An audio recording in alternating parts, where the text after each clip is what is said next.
Hey book nerds, welcome to my channel. So in honour of Mentalhealthathon, which is happening this month, if you don't know, I'll link a link to the Twitter down below, so go check it out, it's really cool. I've decided to talk about some of my recommendations for books featuring mental health. I didn't think I actually read that many books featuring mental health, but I realised what I meant is I don't actually read many contemporaries featuring mental health. So I had a look through all my lists and I kind of come up with books that I think A, are good, and B, have good representation. So that's what this list is. You may disagree with me on some of these, that's fine. I'll also probably do another video at the end of Mentalhealthathon when I've read all these books about mental health, and hopefully I'll have some more recommendations for you.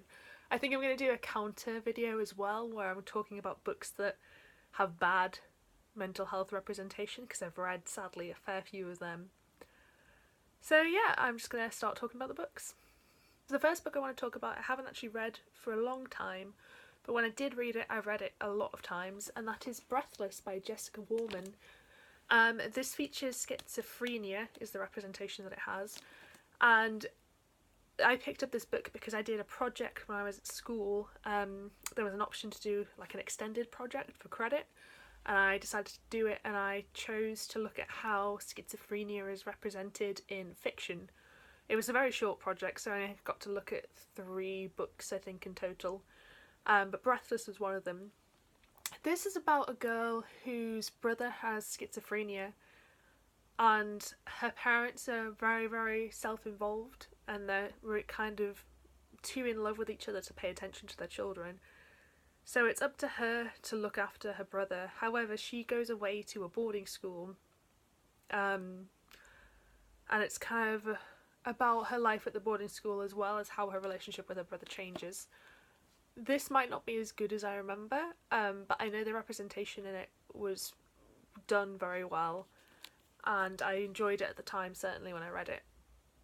One thing I really like is how this book deals with how difficult it can be to live with someone who has intense mental health problems, because it doesn't shy away from describing how she's kind of relieved sometimes when she doesn't have to spend time with her brother, and then she feels guilt about that, and it covers a lot of complex things really well, from what I remember anyway.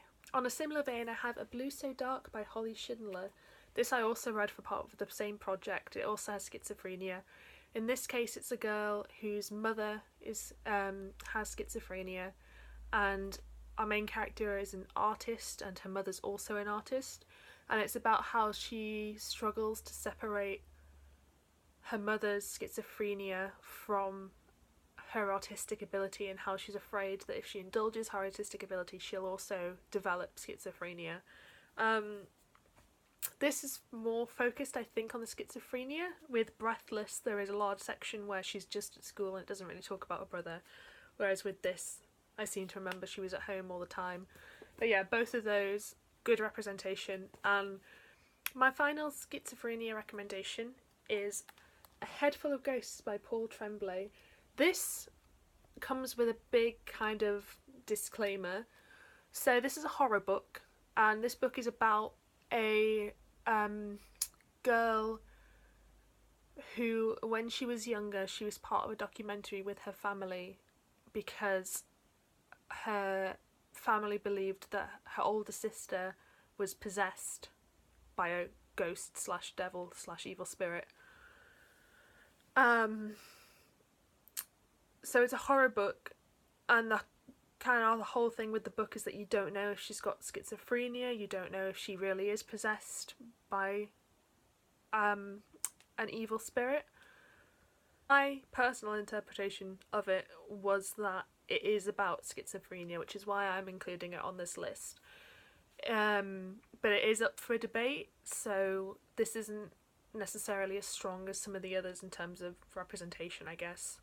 But I really enjoyed it. It's a fantastic horror book. It actually deals with the whole schizophrenia thing really well, which is what I was concerned about, because with a plot like that, it could go really, really wrong. It could easily demonize people who suffer from schizophrenia, and I don't think it does that. I think I'm not going to spoil anything, I can't really go into too much detail, but I think it portrays it in a really intelligent and sensitive way, without shying away from how horrific an illness it can be.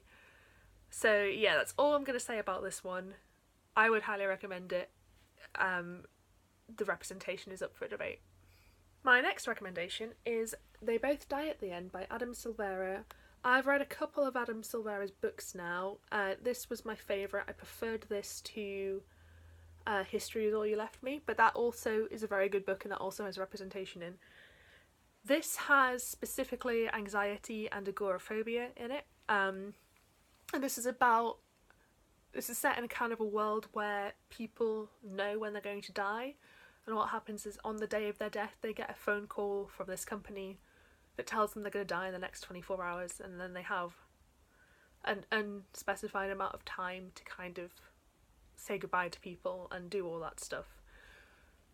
Our two main characters, one of them is so afraid of dying that he's become like a reclusive shut-in, and when he gets the call he's kind of in denial about what's going to happen to him. The other one is more of a kind of street smarts guy, and this is essentially about them meeting up with each other and living out what is their last day together. And it's a beautiful book. It's really quite emotional. It's really funny. It's got a lot going for it. You've probably heard other people talk about it. It's really good. And again, I just love how they handle the mental illness in it as well. I think it might have OCD rep in it. I'm trying to remember now. I read it just over a year ago, I think. My next recommendation is another one that's kind of comes with a disclaimer, and that is Little Darlings by Melanie Goulding. This has just come out. I got an arc of this, and I think it was released in April. It might be May. I'm pretty sure it was April when it comes out.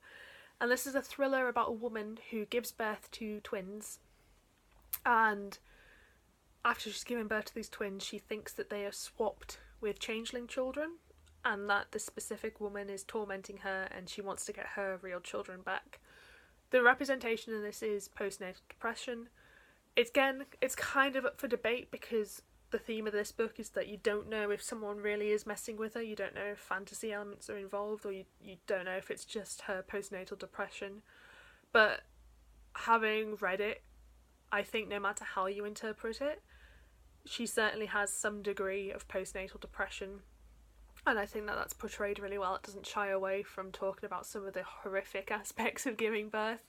Do not read this book if you're pregnant or about to give birth, or anything like that, because honestly I have no intention of ever having children, and I read this book and I was still like, I could not imagine going through that. I know you get a child at the end and that's a good thing, but I could not imagine the way she describes it is just, it's pretty intense.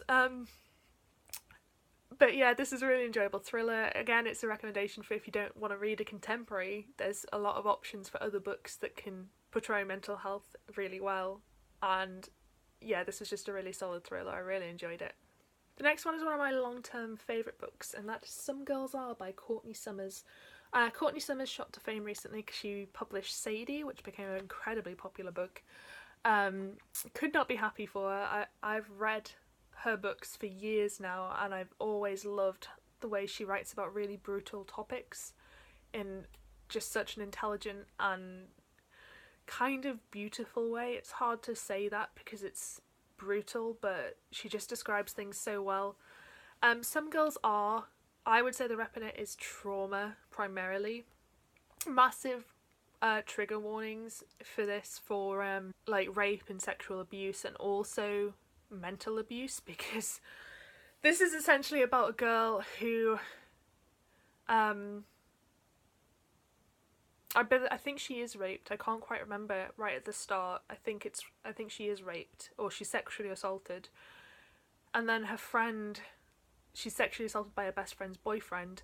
Her best friend thinks that she's just slept with her boyfriend, and she leads this absolute hate campaign against her in the school. It's one of the hardest books I've ever read, and it's really raw, emotional read. But I think it just summarises certain experiences so well, and I really loved it. I think it's one of those books that's important for people to read to understand certain ththings. Obviously, if you can't read it, don't read it. I don't want to upset anyone, and I don't want them to expose themselves to harmful content. But yeah, it's left such an impact with me, and I think it's just such a good book. We're kind of zigzagging a bit here with genres, so we're going back to the thrillers. And my next recommendation is Sharp Objects by Gillian Flynn. I think most people will have already read this. Gillian Flynn's known for Gone Girl, of course. Gone Girl is actually my least favourite of her books. I think I zigzag between Sharp Objects and Dark Places as to which is my favourite. But Sharp Objects has representation of self-harm, kind of depression, and also there's like a twist disorder, which I don't particularly want to talk about because it's kind of a twist, not in a bad way, not in the kind of way you're probably thinking from me saying that, but yeah, it's got a surprise representation thing in there, which I don't want to say, but it would fill the other category for mental health-a-thon. But yeah, so Sharp Objects is about this girl who's a reporter, and she gets sent back to her hometown by her boss to investigate this horrible murder that's happened there. And it's about her kind of reconnecting with her family, being back in a place she doesn't want to be because she has to do it for a job, and just all this kind of weird psychological mind games with her stepsister, and her mother. That's all I'm really going to say about it. It's very good. I really enjoyed it. I know it's not everyone's cup of tea, but I thought it was a really interesting story, and it's got a bit of unusual mental health rep, which is always interesting to read about. My final recommendation is another thriller, and that is Before I Go to Sleep by S.J. Watson. I'm not sure how well known this book is because it was extremely well known a couple of years ago, and that's when I didn't watch BookTube. So I know it was well known within kind of the general UK area, and I assume it was well known in America as well, but I don't actually know. But this is a thriller. It's got amnesia representation and kind of brain damage representation. So I guess it would be the other category as well for Mental Healthathon. And this is about a woman who every night when she goes to sleep, her memory is wiped and she can't remember what happened the day before or any terms before that. And so she keeps a diary to basically inform herself what has happened in her life, but she starts to suspect that someone's messing with the diary and that maybe what she's recording isn't quite as accurate as it should be. And it's such a good thriller. It's kind of, if you read a lot of thrillers, you might predict what's happening because it's very standard thriller, as most mainstream thrillers are. The kind of ones that break through aren't necessarily the ones that, if you read a lot of thrillers, you're going to be surprised by. But I really enjoyed it. I loved it. There's a movie of it, which is also really good. And I read this book, I remember distinctly staying up till like 4 a.m. just to finish reading it. So yeah, those are all of my mental health recommendations for now. Like I said, I'll probably do a follow-up video once I've read more for Mental Healthathon. Let me know some of your favourite mental health books. If you've done a similar video, link it down below. I'd love to watch it. I'm still kind of playing with my Mental Healthathon TBR. I've got a vague idea of what I definitely want to read, but there's some room for changing things up. So if you've got a book that you really like that you want to share with me, that would be fantastic. Thank you so much for watching. I hope you enjoyed this video. If you did, please give me a thumbs up, it helps me out massively, and I hope to see you next time.